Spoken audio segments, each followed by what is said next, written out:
The only thing I wanted to say is this is my first chance ever to say to my far right is Senator Barbara Boxer.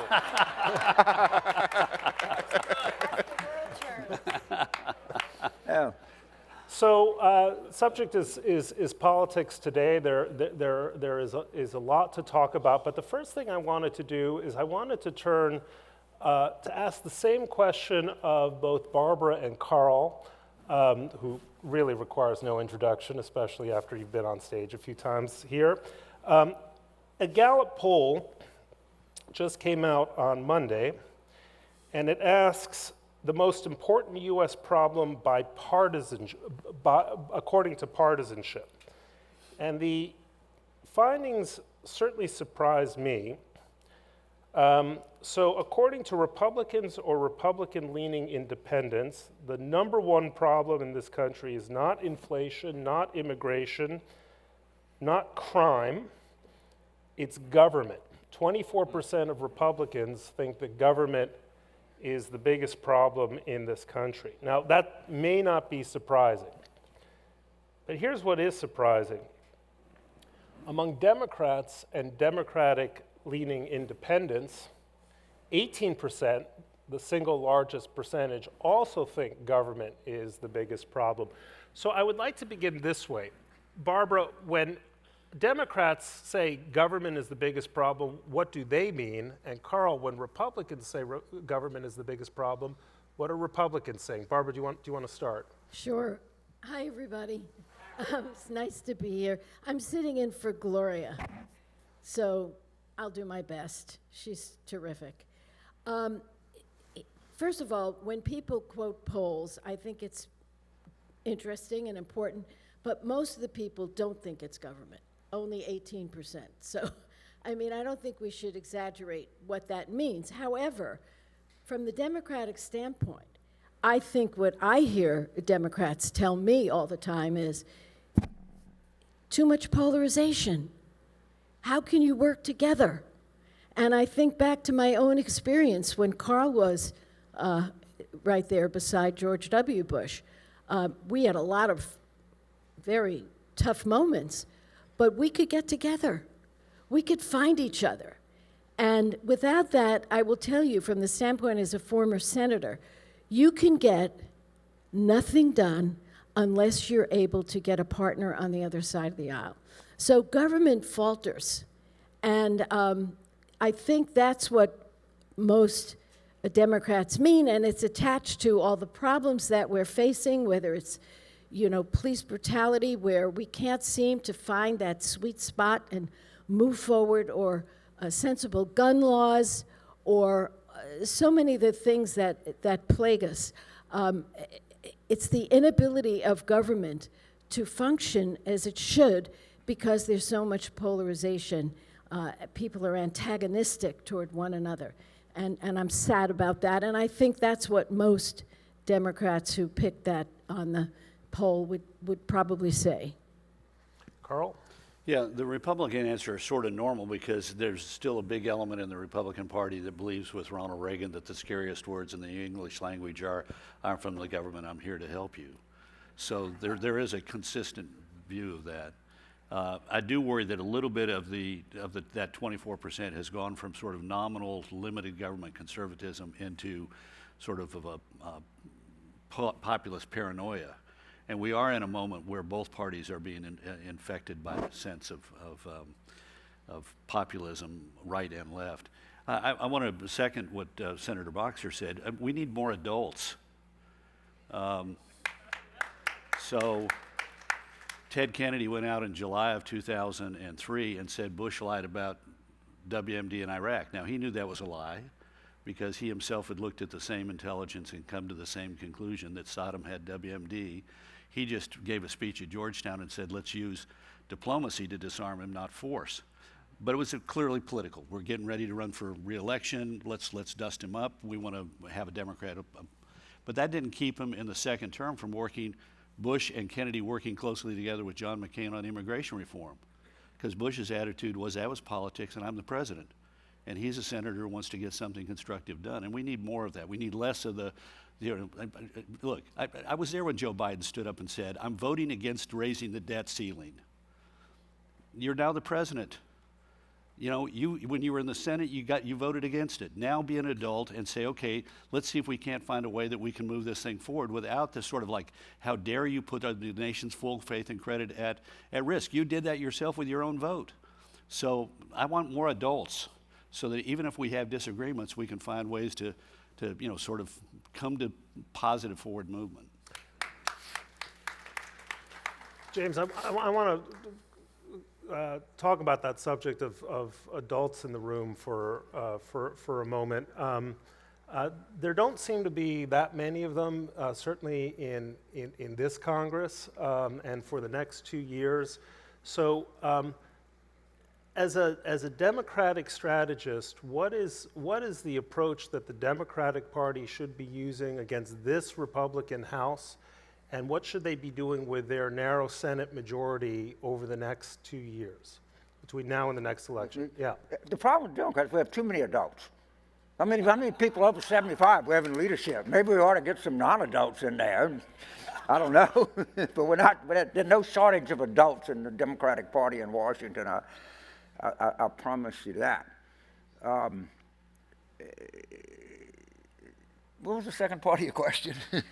Well, my question is this: what are we looking for? What can we expect over the next 2 years, or is there anything we can expect over the next 2 years other than bitter infighting? Well, and if you say we want to cut government spending to raise the debt limit, for God's sakes, tell us what you want to cut. I mean, I just say government spending. Well, okay, great. Now, just please let us know what your idea is, which I haven't heard yet. And Carl. Carl has. Right now, I'm sorry, there are more people working in the United States today than any time in history.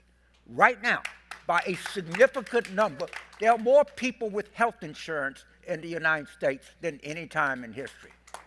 So maybe we should start, and by the way, as we talked back there, the United States is helping in trying to defeat the greatest criminal on the planet right now in Ukraine, which I think is a pretty damn good idea. So, yeah, the adults right now, there's some things that are wrong with the country, and there are a lot of things that are right with the United States. And get over it. Carl, you wanted the brief intervention? Yeah, look, I thought Phil Gramm had an excellent piece in the Journal. He said, why don't we start on this issue of the debt ceiling by cutting spending.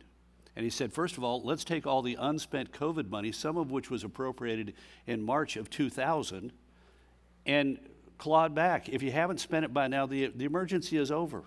And that's almost $200 billion. In addition, he said, why don't we put all of these emergency measures in place to help people who are at risk in 2000 and 2001, where we said we're going to increase the ability of people to access government programs because we're in a national emergency, a national pandemic. Why not restore those to the law as it exists on the books, because we're now out of the pandemic? That'd save nearly another $135 billion.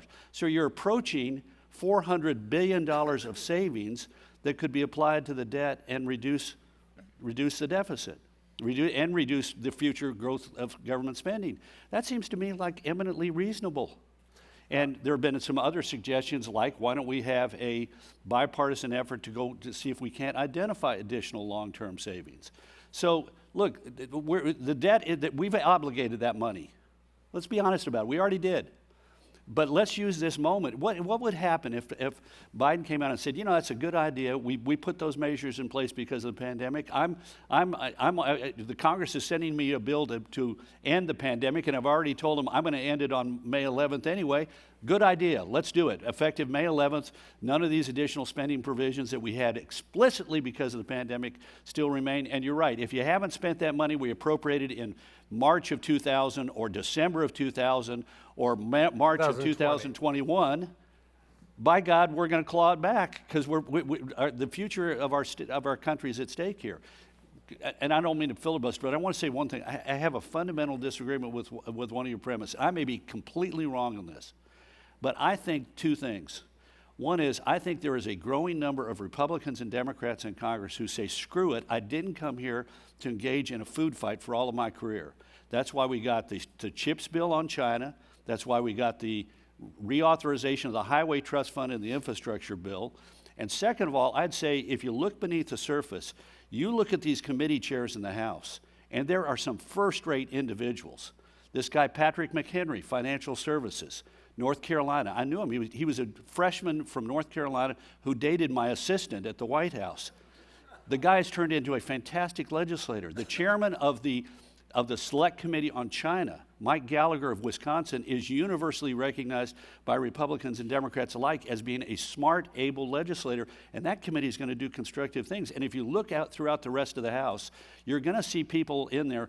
The chairman of the Rules Committee, who's got a really important job, Tom Cole. I think he's one of the best legislators and one of the most bipartisan-oriented people. McGovern, the lead Democrat, is going to find himself in a place where he can do business. Phil, that's not the way it seems reading about it in the pages of the Washington Post, New York Times. It seems like total dysfunction. So that description that Karl just offered, do you see there is a path towards meaningful bipartisan compromises, real legislation, or is everything held hostage by Matt Gaetz, Marjorie Taylor Greene, and some people at the margin? As of now, everything does seem to be held hostage by them. And Carl's right, there are a lot of really able Republican leaders, but they don't make up the majority of the Republican conference in the House, and the math doesn't work for Speaker McCarthy. So he can't just do what the members that Karl was just talking about would want to have done legislatively, because there's this group, and you could say it's 15, it's 20, it's 25, but there is a sizable group in the Republican conference who just want to blow the whole place up, who didn't come to Washington to try to fix things and govern and pass legislation, but came to Washington to be sort of a wrecking ball in the institution. It's why it took 14 rounds of voting to decide who the speaker would be, and it's why this debt ceiling negotiation right now is so tenuous, because the numbers just don't add up for McCarthy to get to a majority within his Republican conference. So does he go outside of the conference to get to a majority? He might have to, and he might need to look for some Democrats who are able to work with him. He is going to have to. He is going to. Look, I might disagree with you about the number of knuckleheads, but I agree. What's your number then? Well, I think it's somewhat smaller. But the other thing, though, is that look, this is going to be regular order. Yeah. When Financial Services moves a bill on crypto, it's going to be from the subcommittee to the Financial Services Committee, and Democrats are going to have a seat at the table. And when we do something on China, Ukraine is going to be one where there is a bipartisan consensus in support of Ukraine, with knuckleheads on the hard right and knuckleheads on the hard left saying no, but the vast majority of members of Congress. Same with defense spending. Last time around, led by a Democrat chairman of Armed Services, they increased the defense budget $75 billion more than President Biden's request, and again, it was done on a bipartisan basis. Now, it's not going to be, fun and games all the time and everybody lovey-kissy, but on some things that are going to be important, we shouldn't diminish we should celebrate the successes we do have. Barbara, you've been in the House as well, and you obviously close to Nancy Pelosi. Is there a way in which Kevin McCarthy, especially given what he conceded to gain the speakership, can still be an effective Speaker of the House? Not as long as he's got George Santos in his conference, just as an example. That is unbelievable. That's a test of leadership. To have that guy, and it's a serious matter. Most people don't know that every House member, and I was one for 10 years, gets a security clearance without any background check. That man today could go up to the SCIF and find out everything, every kind of classified document he could see. So the bottom line is, that isn't leadership. But I do want to take issue with a couple of things Karl Rove said. Oh, good. Are you surprised? Are you surprised? It wouldn't be fun if we just let each other Not a surprise. Hey, that sounded I'm like shocked. George's I'm shocked. father, the way you said that. And it goes to what James Carville said in his inimitable way. Show us the money. What is your plan? When Trump was president, they never talked about cutting spending. As you know, Karl, they voted to lift the debt ceiling with every Democrat. And no Democrat said this, that, or the other. They all voted to lift the debt ceiling, which is what should happen because, as Karl rightly said, it's about past spending. So then when James says, show us the cuts, Karl gave some really great ideas, but unfortunately, Karl is not in the Senate or the House. These guys say nothing. For all the bragging about this one's great, that one's great, this one's great, they said Social Security and Medicare. They got their head handed to them. Even Trump said, take it off the table. So I want to be really clear about this. If they're serious, as James said, come up with the cuts. But that has nothing to do with the debt ceiling. It has to do with next year's budget. You've got the reins of the budget committees in the House carried out. The only last thing I want to rebut, weapons of mass destruction in Iraq, and I hate to bring it up, it's a horrible issue. For 8 years, I cried myself to sleep over that war because California, we lost 25% of the dead. And every day I'd go to the floor and I'd read their names, and my Republican friend said, stop it. And I didn't. Now, Karl tells you everyone knew that the intelligence said weapons of mass destruction. The truth is, there were 4 agencies that came before us. I was there in the room. And 2 agencies, intel agencies, said he had weapons of mass destruction. And 2 said he did not have them. So to say that Ted Kennedy knew something, that isn't right. And I wanted to correct history on that. Wait, hang on a second. With all due respect, go read his speech at Georgetown University where it explicitly says so. And if he looked at the same intelligence and came to the conclusion, and so did, frankly, Hillary Clinton and John Kerry and many leaders of the Democratic Party who looked at the same intelligence and came to the same conclusion. Wait, hang on a Well, they were wrong, but they did not lie. Karl, let's talk about politics today. The name of this panel, not weapons of mass destruction, Iraq. Don't bring up Iraq, please. 2003. But I want to pick up on something James said, which is, I think, really interesting and important and a puzzle. We have record high, not record high, but close to record high employment. A lot of things are going right in the country. And yet we have persistent wrong track numbers in terms of polling and presidential approval, which is not quite as low as it was a few months ago, but it's still been persistently low, has not broken 50% since August of 2021, the exit from Afghanistan. So if so much is going right, how is that not filtering across to the American public? What is missing, in your view, James, in the transmission mechanism, if you will? Me? Well, the truth of the matter is, because of partisanship in this country, I can't remember the last time a president was over 50. That's just that's a time, and maybe it'll come back. I mean, when we would do the State of the Union in the 90s, you could actually move the meter up 2 or 3 points if the speech was good and do it up. Now, I don't think it's possible for the State of the Union to move the meter more than maybe a percentage point at most. So we're just in a different problem. But before I go, I just want to make one point about the debt and the panic over the debt.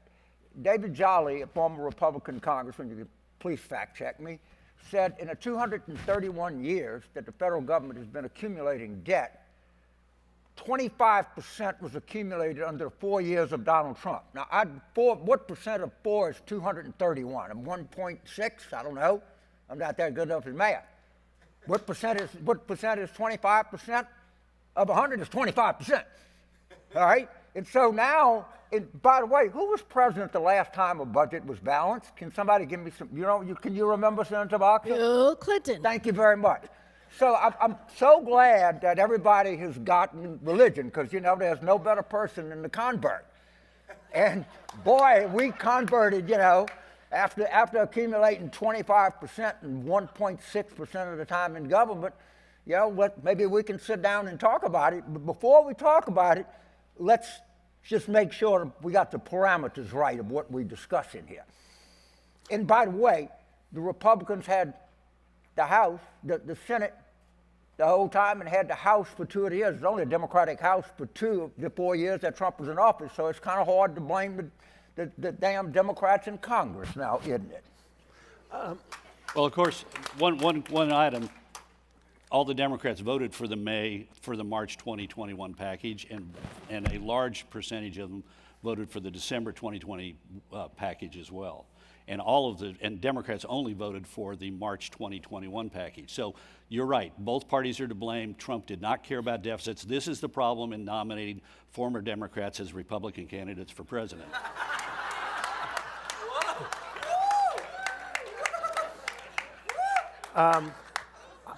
I want to talk for a moment about the presidential field. Just yesterday, outgoing Chief of Staff Ron Klain strongly indicated that he looked forward to being by President Biden's side when he runs for re-election. Phil, is it your information or understanding that the president does in fact intend to run for re-election? It's our understanding that he intends to run for re-election. The people around him are acting as if he's going to run for re-election. They're starting to assemble a campaign strategy, thinking through the motions of the next 2 years. But Biden hasn't actually made his final decision. And there's a world in which he wants to just exit after 1 year, having stabilized things to some degree. I don't know what sort of family pressures and conversations he's having. Obviously, there are a lot of complications going on right now. Hunter Biden is in the news with sort of some new letters he put out to the Department of Justice, which is actively investigating his situation. So I don't know what he's going to end up deciding, but the White House is acting as if he's running for re-election, and the other Democrats are as well. You don't see any other Democrat getting into that race or even going through the motions to prepare for entering that race. And we were talking earlier about just how thin the Democratic bench is. If Biden were to not run for re-election, it's not at the moment a big bench of national stars. That could change pretty quickly because you could have some of the governors. Newsom is one, Gretchen Whitmer's another, Pritzker in Illinois. They could quickly sort of build a national profile and get ready to run. But right now it looks like Biden.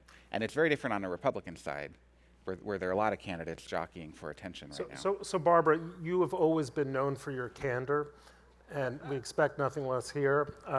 Same with you, James. Is whether he plans to run or not, is this a good idea? Is this good for the Democratic Party? Yeah, I think if we continue to roll out the legislation, and as Carl pointed out, some of it was bipartisan, which was a miracle, and Joe Biden is known for that, reaching across. As he rolls out all these amazing bills that passed, in my view, people didn't really know exactly what they are. Now he's going all over the country. He's got something to run on. Is he up to it? Does he feel good? I'm old, but I feel great. It depends. Thank you, Jamie, very much. Some of us do better than others do. If he feels up to it, if the family's for it, he has something to run on. There are very few people in the country that have that ability still to cross the aisle, and he does it. For example, after everything the Republicans have said about him and his family, he welcomed, as he should have, Kevin McCarthy to the table. Even after Kevin McCarthy kicked Adam Schiff, who is one of the stars in the country, bipartisan stars, off a committee, he still welcomed him, even though he hasn't kicked out George Santos, who's a danger to the country, in my opinion. He still welcomed him. So I think he has a lot to run on. Is it a good idea, a bad idea? Those things we'll see when he wins. James, is it a good idea? Well, I'm 78, as President Biden calls me a spring chicken. Look, the Democrats and people, he's done a great job. But the one thing that they're going to deal with, and you cannot say that it's a false issue. They're going to have to answer the age question repeatedly.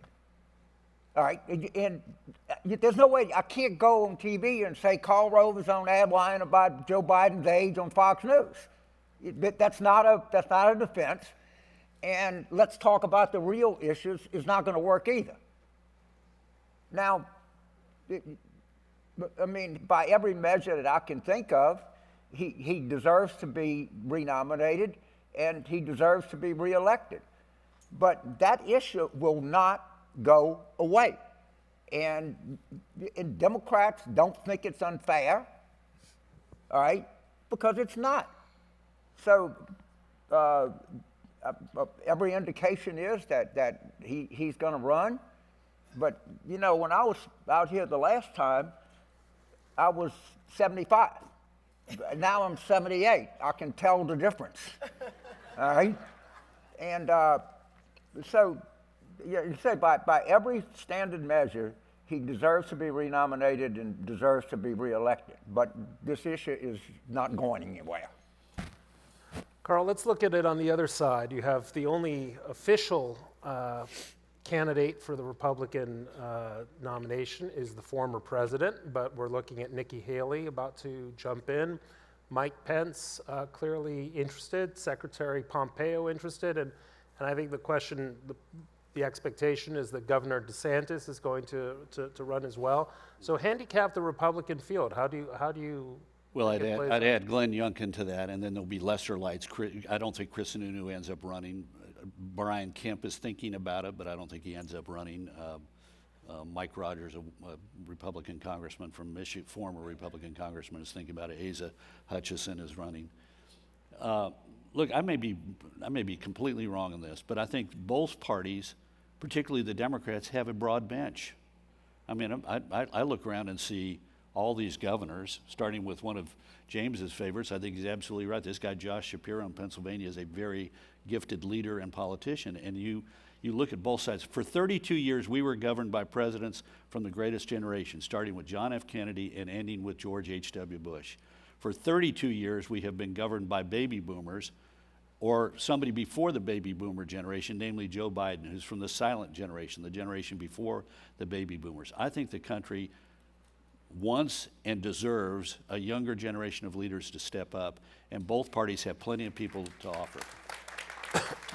And I said, you know, we got a 78-year-old who wants to run on the Republican side, and he'll be 78. We got an 82-year-old. That's all we can. That's the best we can do in a job. I mean, every one of those people, no matter how young they are when they take the job, whether it's Barack Obama or George W. Bush, you name it, they age because that job demands a lot. And the best we can do are two guys who are like, you know, octogenarians or approaching octogenariahood. You know, forgive me, but we can do better. Let me push you on that just a little bit further. The youngest Republican candidate in the field, as far as I'm aware, is Governor DeSantis, and all eyes are on him. Talk to a lot of people, and they say, yeah, he's got, on the surface, a very impressive record. He looks formidable. Yeah. You scratch the surface a little bit. He's tone deaf. He's not a naturally gifted politician. He's not going to wear well in a primary. What's your sense?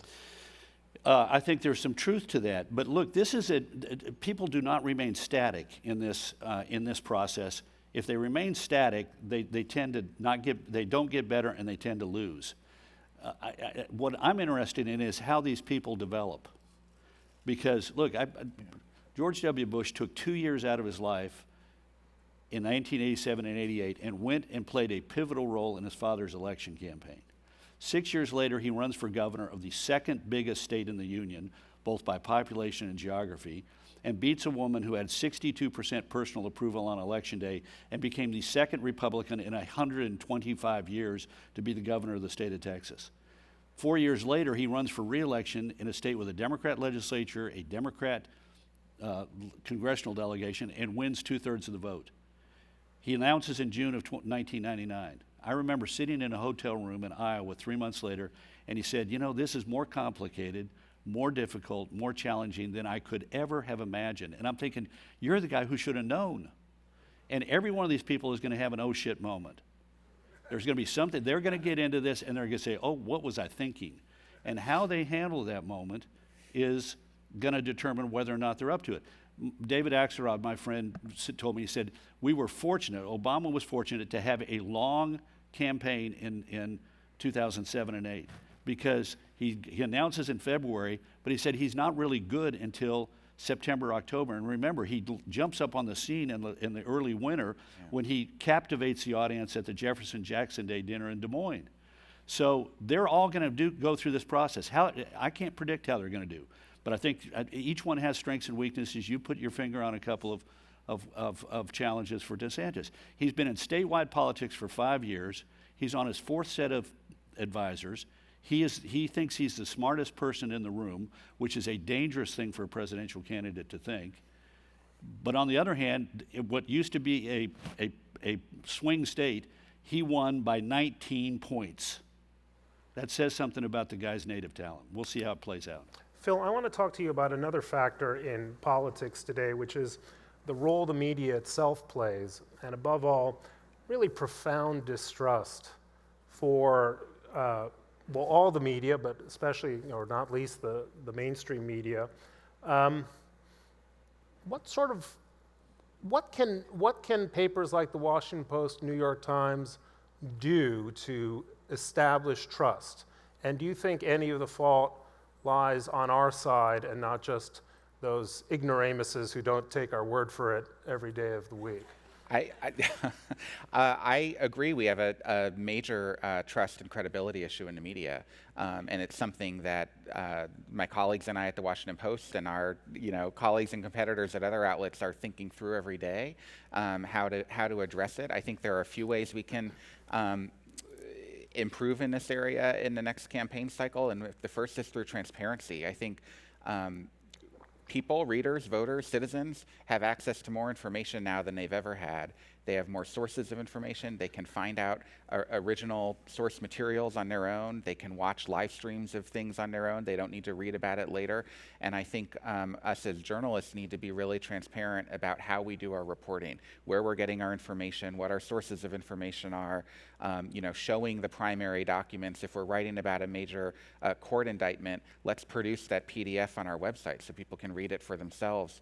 I think showing that transparency can help build trust, but I think we live in a hyper-partisan era, and the reality is people can get their information through a partisan lens on either side. It's one of the reasons why you see such high ratings for Fox News, why you see really high ratings for some of the primetime shows on MSNBC. There's a real appetite and desire among the people of the country to process news the way they want to read it and the way they want it interpreted.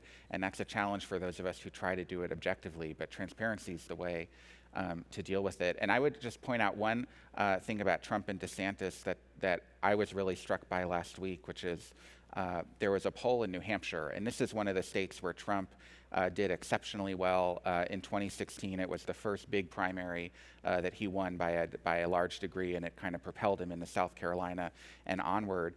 And the Republican voters there said 42% of them said DeSantis was their first choice, and Trump was only 30%. And then when they were asked what their second choice was, it was DeSantis still in the lead, and Trump was down in third as the second choice. And I think that just speaks to not DeSantis's popularity, because he's not been tested yet, but it speaks to a real hunger among Republican voters for somebody other than Trump, to just not have to fall back on sort of the same thing they went through 4 years ago. James, you made headlines in 2021 after the Glenn Youngkin's victory in Virginia. I think you described it this way, why the Democrats had suffered in those off-year elections. You said, it's the damn wokeness. Let's talk a little bit more about the damn wokeness, and what do you think it's doing to the Democratic Party? Thank you. But first of all, you got to read Nick Kristof's column in the New York Times this morning. You'll laugh so hard you can't even get through it. It's so frickin' absurd. Are you referring to the Frenchness? Yes. It's just, you can't say that I'm French. I'm actually a coon ass, but okay, but I'm French. That's a high level word for it. You can't say the French. You can't say the college educated. You can't say the poor, according to the AP style. But I want to go back to the W word. I don't use that word like I used to, because I looked up how it came about. In the best research I can find, it was first by an unbelievable jazz musician by the name of Leadbelly Ledbetter. Leadbelly was born right outside of Shreveport. I think he died in a jail in Houston. And he wrote a song about how black people need to be woke in their interactions with police. would seem like a pretty good idea in 1920s Texas and Louisiana. But like everything else, overeducated white people got a hold of the word, and I use it, but it's common usage. I don't think it's a slur, but I think its origins are really more noble than the humanities lounge at Amherst or wherever it came from in this instance.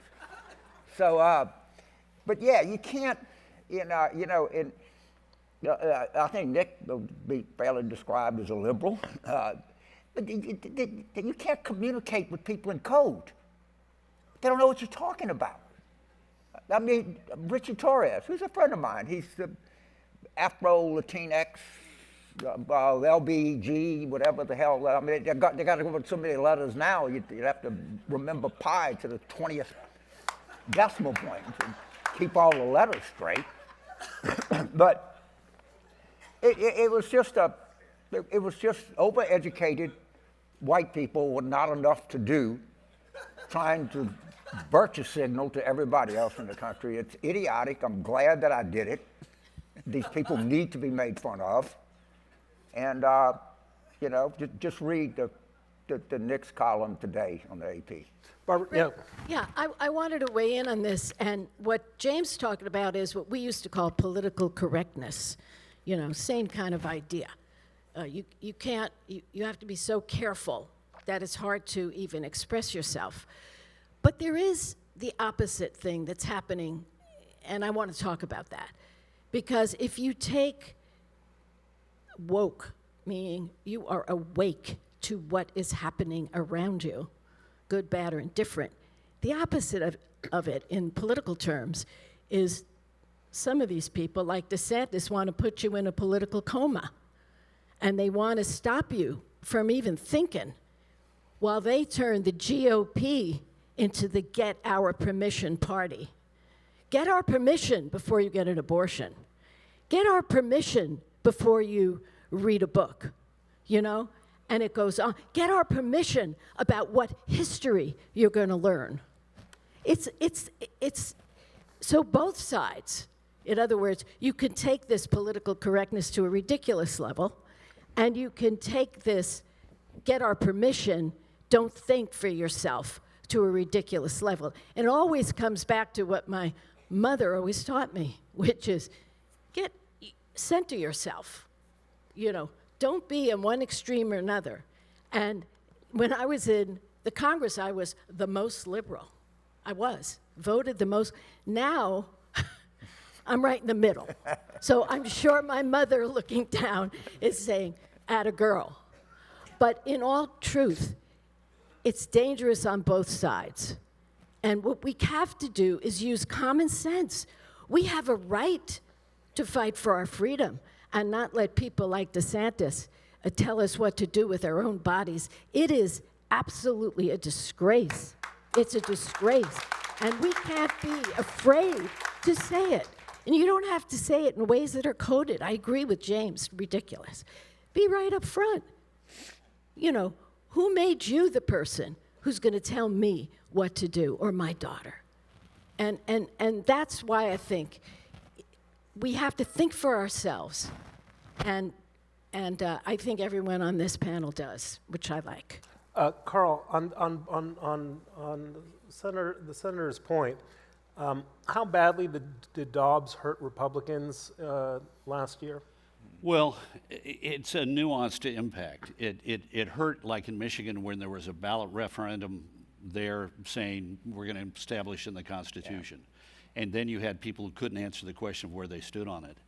But we are a nuanced country when it comes to the issue of abortion. 2/3 of the American people did not want Roe v. Wade overturned, and 2/3 of the American people or more do not want abortions in the second trimester. Even larger number don't want them in the third trimester. So this cut both ways. Think about this. We had a guy who started his political career as a lawyer on pro-life activity and compiled a record in the House, the Senate, and as governor of Ohio as being a strong pro-life governor in what used to be a battleground state, and wins re-election by a 27-point margin, and his opponent is trying to make abortion an issue. the pro-life governor of Georgia, who signed a bill in the run-up to the election establishing a relatively low threshold in terms of weeks during which you could get abortion, wins over Stacey Abrams by 8 points. The governor of Florida, who signs a tough measure in a state that is both economically conservative and a little bit socially liberal, Florida, wins by 19 points, the biggest margin for a Republican in the history of the state. And in my own home state of Texas, where Robert Francis O'Rourke made abortion a major, one of the 2 or 3 major parts of his campaign, he loses, and outspends the incumbent Republican governor. He gets his ass kicked. So this is an issue that like the issue itself, is nuanced. People responded to it based on how important it was to them personally and how effectively a candidate espoused what they believed one way or the other. We got 3 minutes. We have 3 minutes left. I just want to sort of do something somewhat quickly and ask each of you the following question. What is, in your view, the sleeper issue that people aren't talking about now that you think is going to matter in the next year or two to the American public? I mean, leaving aside the possibility of a bomb being dropped or another pandemic, what's an issue out there that you think we ought to be paying more attention to, especially those of us on the media side of this panel? I'm going to pass because I got to think. Easy. Money in politics. Arizona had a citizen initiative that would require anybody that came to Arizona and spent more than $5,000 to disclose who they are. It got 75%. That's high. That's a good number. New Mexico had a ballot initiative to have assured daycare for every New Mexico child. I think it got 2/3. That's a good number. All right, 75 in Arizona and 67 in New Mexico, you can go with that. Money in politics. And dark money, no disclosure, people don't like it anywhere. And that's what they can be talking about. Carl? Yeah, I don't think this issue is going to be talked about, but I think it's one of the reasons why our numbers, right track, wrong track numbers are so cracked up. Something fundamentally happened to Americans' attitude towards work during the pandemic. Toward what, Carl? Toward work. Attitudes towards work. People said, you know what, I've been in this job, I want to do something different, or I don't know what I want to do, or you know what, can we get by with less? I mean, people are finding it hard to attract workers and hard to keep workers, and we have this significant element in our population that for one reason or another has now dropped out. And while we're not going to see that in the politics, the political discussion, I think it's something that's fundamentally driving people's attitudes. And until they sort of sort that out in their own minds, I don't think our economy is healed, and I know that a lot of Americans are not going to feel good about the future of the country. Barbara, you? Yes, I thought of something. I think it's whatever issue that motivates young voters. And if I were to guess those issues, I think it would be climate change, it would be abortion rights, it would be the cost of education. Because I think the young people are going to shock us in this next election. And they're going to step up and they're going to vote for the party that fights for them. That's what I think. And Phil, any thoughts? Those are all interesting. I would add one to the senators list, and that's guns. And it's not been a big issue in presidential campaigns in cycles past, but gun violence in this country is just getting worse and worse each year. And just look at what happened in California last week, both in Monterey Park and Half Moon Bay. And I feel like there's a political moment that could happen. I don't know if it's going to be 2024 or later, but this is an issue that I think that the way it affects our society is out of whack with the priority it has for politicians in Washington. And I think voters are going to sense that, and that'll be an issue, a sleeper. Can I say something not on that topip, but I think it needs to be said? We're running out of time. I know. But go He's for a it. little nervous. He's becoming a grandfather next week, James Carville. I'm going to sing right now. Well, I just want to thank all of you for coming today. I want to particularly thank Jamie and the organizers of this festival. I don't think many audiences get the privilege of having one of the great American senators, the architect of Bill Clinton's historic '92 victory, the architect of George W. Bush's victories in 2000, 2004, one of the great political journalists of our time, on the same stage, and to have you as an audience is a real privilege. Thank you very much.